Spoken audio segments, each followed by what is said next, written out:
ان کے سامنے ایک طرف دنیا کا جاہ و منصب تھا، وہ سرداری اور سپہ سالاری تھی، اور یزید اور حکومت کی طرف سے ملنے والے انعامات بھی تھے،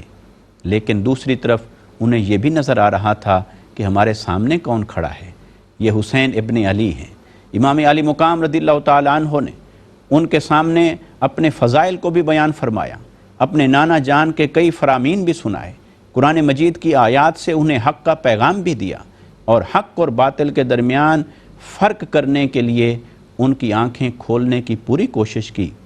وہ گوں مگوں کی کیفیت میں مبتلا رہے، لیکن امام علی مقام رضی اللہ تعالیٰ عنہ اسی طرح عزیمت اور عزم مصمم کا پہاڑ بن کے کھڑے رہے، حتیٰ کہ 7 محرم الحرام کو جب ابن زیاد کو یہ خبر ملتی ہے کہ حسین ابن علی رضی اللہ تعالیٰ عنہ کے ساتھ نرمی کی جا رہی ہے، تو اس نے مشورہ کیا، اور اس کے دربار میں بیٹھا تھا شمر۔ اس نے شمر سے مشورہ کیا کیا کریں، اور عین ممکن تھا کہ ابن زیاد ابن سعد کی رپورٹ کے مطابق کچھ نرمی کر لیتا، لیکن شمر نے کہا کہ اگر یہ موقع تم نے گنوا دیا تو دیکھنا پھر کبھی بھی تم حسین ابن علی رضی اللہ تعالیٰ عنہ پر قابو نہیں پا سکو گے۔ پھر اس نے ابن زیاد کو ڈرایا دھمکایا بھی کہ آپ کو معلوم ہے کہ یزید نے آپ کو کیا ٹاسک دیا ہے، کیا ذمہ داری آپ کو سونپی گئی ہے، اور آپ نے اس کے ساتھ کیسے نمٹنا ہے، اور اگر تم کمزوری کرو گے تو میں تمہاری اس کمزوری کی خبر پہنچاؤں گا۔ تو جب ابن زیاد کو بھی نظر آیا کہ یزید کی ناراضگی کسی طور پر میں برداشت نہیں کر سکوں گا، کیونکہ وہ دنیا دار تھا، اس کے دل میں خوف بھی تھا، اسے مال کا لالچ بھی تھا، اسے دنیا سے پیار تھا، تو اس نے شمر کو بھیجا کہ آپ جائیں ابن سعد کو پیغام دیں کہ وہ امام علی مقام رضی اللہ تعالیٰ عنہ کے ساتھ پوری سختی سے نمٹے، اور اگر وہ اس فریضے کی ادائیگی کے لیے تیار نہ ہو اور ریاست کے اس جبری حکم پر عمل درآمد کرنے کے لیے آمادہ نظر نہ آئے تو شمر سے کہا پھر تم کمان سنبھال لینا اور تم اس کام کو پایہ تکمیل تک پہنچانا۔ وہ چلتا ہے، وہ پہنچتا ہے۔ ادھر امام علی مقام رضی اللہ تعالیٰ عنہ کا سفر چلتے چلتے آپ نینوا کے مقام پر پہنچتے ہیں، کربلا کے میدان میں پہنچتے ہیں۔ آپ گرد و نواح کے لوگوں سے پوچھتے ہیں کہ یہ کون سی جگہ ہے، کسی نے اس کا نام جو اس وقت معروف تھا وہ بتایا، آپ نے قریب کے قبائل سے اس کا نام پوچھا تو پتہ چلا کہ اس کا ایک غیر معروف نام ہے کرب و بلا،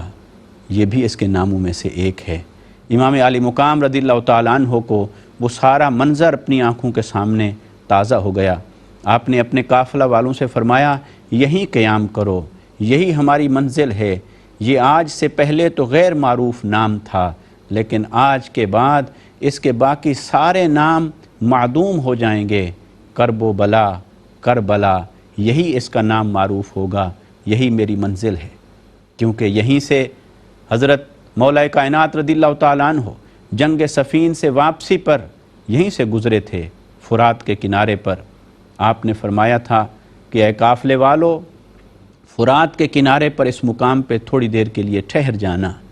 آپ اترے، آپ کی آنکھوں سے آنسو روا تھے، اور آپ نے کچھ نشانات لگائے تھے اس ریت پر، اور آپ یہ اپنی زبان مبارک سے کہتے جاتے تھے کہ یہاں ان کے قافلے رکیں گے، یہاں ان کے اونٹ بیٹھیں گے، یہاں ان کے خیمے لگیں گے، یہاں ان کے لاشیں گریں گے۔ ساتھ والے ساتھی نے پوچھا کہ اے مولا کائنات رضی اللہ تعالیٰ عنہ، یہ کس مظلوم قافلے کی داستان ہے جو آپ اشکبار بھی ہیں اور زبان سے ارشاد بھی فرماتے جا رہے ہیں؟ آپ نے فرمایا میں کسی اور کی داستان بیان نہیں کر رہا، یہ میرے اپنے ہی خانوادے کی بات ہے۔ جن مستورات کا ذکر کر رہا ہوں وہ مستورات بھی ہماری مستورات ہیں، جن پر شباب جوانیوں کا ذکر کر رہا ہوں وہ جوان بھی ہمارے ہیں۔ تو لہٰذا امام علی مقام رضی اللہ تعالیٰ عنہ اپنے مقام شہادت کو پہچانتے تھے اور اپنے وقت شہادت کو پہچانتے تھے، اور آقا علیہ الصلوۃ والسلام کی بارگاہ سے جو کچھ انہوں نے حاصل کیا تھا آج اس کی تکمیل کا وقت آن پہنچا تھا۔ جب 9 محرم الحرام ہو گئی، پانی بھی بند ہے، سختی بھی بڑھ گئی ہے، شمر بھی پہنچ گیا ہے، وہ ابن سعد کے ساتھ بات چیت کر رہا ہے، کہ دیکھو اگر تم آگے نہیں بڑھتے تو میں آگے بڑھوں گا، حتیٰ کہ میرے امام علی مقام رضی اللہ تعالیٰ عنہ نے اتمام حجت بھی فرما لیا، لیکن جنگ کے لیے تبل بج چکا تھا۔ ابن سعد بالآخر اس بدبختی کے لیے تیار ہو گیا تھا، اپنی جہنم خریدنے کے لیے آمادہ ہو چکا تھا۔ دنیا کے چند سکوں کے عوض وہ اپنا دین اور ایمان بیچنے کا فیصلہ کر چکا تھا۔ تو جب 9 اور 10 کی درمیانی رات آئی، امام علی مقام رضی اللہ تعالیٰ عنہ فرماتے ہیں، ٹھیک ہے، اگر تمہارا بھی یہی آخری فیصلہ ہے تو حسین تو پہلے دن سے ہی اپنا فیصلہ کر چکا ہے، پھر آج رات ہم گزاریں گے، تم اپنے معمولات گزارو اور حسین مصلی پر رب کو راضی کرے گا۔ یہ شب عبادت ہے، کل صبح طلوع ہوگی تو پھر ہم میدان میں اتریں گے، مقابلہ ہوگا، جنگ ہوگی، پھر جو فیصلہ تلواریں کریں گی وہی فیصلہ ہوگا اور وہ اللہ رب العزت کی رضا کا فیصلہ ہوگا۔ رات ہو جاتی ہے، امام علی مقام رضی اللہ تعالیٰ عنہ قافلے کی نگرانی فرما رہے ہیں، قافلے کے ایک ایک فرد کو دیکھ رہے ہیں، ان میں علی اکبر جیسے جوان بھی ہیں، اون و محمد بھی ہیں، علی اصغر جیسے معصوم بھی ہیں، سکینہ بھی ہے، مستورات بھی ہیں، سیدہ زینب رضی اللہ تعالیٰ عنہا بھی ہیں۔ امام علی مقام رضی اللہ تعالیٰ عنہ رات کو آپ جاگتے ہیں، عبادت کرتے ہیں، مصلی آباد رہتا ہے، حتیٰ کہ تھوڑی دیر کے لیے ایسے اپنے عصا مبارک کے سہارے پر آپ کی آنکھ لگ جاتی ہے۔ آنکھ لگتی ہے، اتنے میں سیدہ زینب رضی اللہ تعالیٰ عنہا خیمے سے تشریف لاتی ہیں، دیکھا کہ بھائی جان کس حال میں بیٹھے ہیں، تو آ کر کہتی ہیں کہ اے بھائی جان کیا سوچ رہے ہیں؟ امام علی مقام رضی اللہ تعالیٰ عنہ فرماتے ہیں، میں نے ابھی خواب کے اندر اپنے نانا جان کو دیکھا ہے اور میرے آقا صلی اللہ علیہ وسلم نے یہ فرمایا ہے کہ اے حسین تیاری کر لو، کل کا روزہ ہمارے ساتھ افطار کرنا۔ تو اے بہن میں تو سارا پیغام سمجھ چکا ہوں، سارا نقشہ سامنے ہے، اب تیاری ہے۔ اور سیدہ زینب رضی اللہ تعالی عنہا فرماتی ہیں کہ بھائی جان آپ کو نانا جان نے جو پیغام دیا وہی پیغام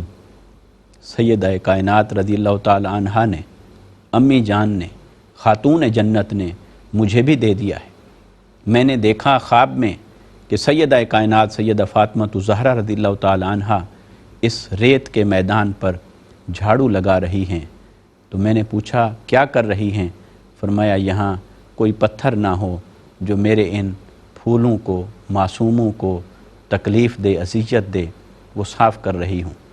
پیغام آ چکا تھا روحانی اعتبار سے بھی۔ اس سے معلوم ہوتا ہے کہ خود آقا علیہ الصلوۃ والسلام روحانی اعتبار سے امام علی مقام رضی اللہ تعالیٰ عنہ کے سفر کا مشاہدہ فرما رہے تھے۔ سیدہ کائنات رضی اللہ تعالیٰ عنہا بھی آپ کے سفر کا مشاہدہ فرما رہی تھی۔ اللہ تبارک و تعالیٰ نے روحانی اعتبار سے یہ سارا سفر حسین، امام علی مقام رضی اللہ تعالیٰ عنہ کی شہادت کا سفر، یہ ان کی نگاہوں میں رکھا تھا۔ صبح ہوتی ہے، امام علی مقام رضی اللہ تعالیٰ عنہ صف بندی کرتے ہیں، ایک ایک کر کے آپ کے وفادار اور جانثار سب شہید ہوتے چلے جاتے ہیں، سب اپنی قربانیاں پیش کرتے ہیں، حتیٰ کہ امام علی مقام رضی اللہ تعالیٰ عنہ پھر جب خود اترتے ہیں میدان میں، کسی کو جرأت نہیں ہوتی کہ سامنے آ کر حسین کے سامنے ٹھہر سکے۔ اندر سے وہ بھی جانتے تھے کہ نوجوانان جنت کا سردار کھڑا ہے ہمارے سامنے، مگر خوف، طاقت یا دنیا کے لالچ نے انہیں اندھا کر دیا تھا۔ حتیٰ کہ امام علی مقام رضی اللہ تعالیٰ عنہ کے سامنے جب کوئی نہ ٹھہر سکا، نماز عصر کا وقت قریب ہوا، آپ نے اللہ کے حضور سجدے کا ارادہ کیا۔ بس وہی سجدے کا جب ارادہ کیا، دشمن نے غنیمت جانا کہ یہی وہ لمحہ ہے کہ حسین کا سر تن سے جدا کیا جا سکتا ہے، ورنہ سامنا کرنے کی تو ہمت کسی میں نہیں تھی۔ لہٰذا آپ کا سر انور آپ کے تن مبارک سے جدا کر دیا جاتا ہے، اور اللہ کی طرف سے صدا آتی ہے، یا ایتھا النفس المطمئنہ ارجعی الی ربک راضیۃ مرضیہ فادخلی فی عبادی وادخلی جنتی۔ اے حسین سلام ہو تیری عظمت کو، اے حسین سلام ہو تیرے صبر کو، اے حسین سلام ہو تیری عظیمت کو، اے حسین سلام ہو تیرے امتحان کو، تیری اس کارکردگی کو۔ تو نے حق کی خاطر باطل کو یوں للکارا کہ قیامت تک آنے والے اہل حق کے لیے نشان بن گئے، نمونہ کامل بن گئے۔ اے حسین تجھے سلام، تیری شہادت کو سلام، اب آ پلٹ آ، تیرا رب تیرے لیے منتظر ہے، جنت کی نعمتیں تیرے لیے منتظر ہیں، خود پیارے مصطفیٰ صلی اللہ علیہ وسلم کی روح مبارک تیرے استقبال کے لیے منتظر ہے، حضرت مولا کائنات رضی اللہ تعالیٰ عنہ کی روح مبارک منتظر ہے، سیدہ کائنات رضی اللہ تعالیٰ عنہا منتظر ہیں۔ یوں امام علی مقام رضی اللہ تعالیٰ عنہ اپنے اس سفر کو مکمل فرماتے ہیں، اور بچپن سے لے کر شہادت تک آپ نے وہ زندگی گزاری کہ جیسی زندگی کوئی نہ گزار سکا۔ آپ نے عظیمت کا وہ مسافر ہونا ثابت فرمایا کہ وہ عظیمت کی راہ کو کوئی چھو بھی نہ سکا۔ اے حسین تیری عظمتوں کو سلام، اے حسین تیری عظمتوں کو سلام۔ پروگرام سفر حسین کے ساتھ اپنے میزبان ارشاد حسین سعیدی کو اجازت دیجیے۔ اللہ حافظ۔ السلام علیکم ورحمۃ اللہ وبرکاتہ۔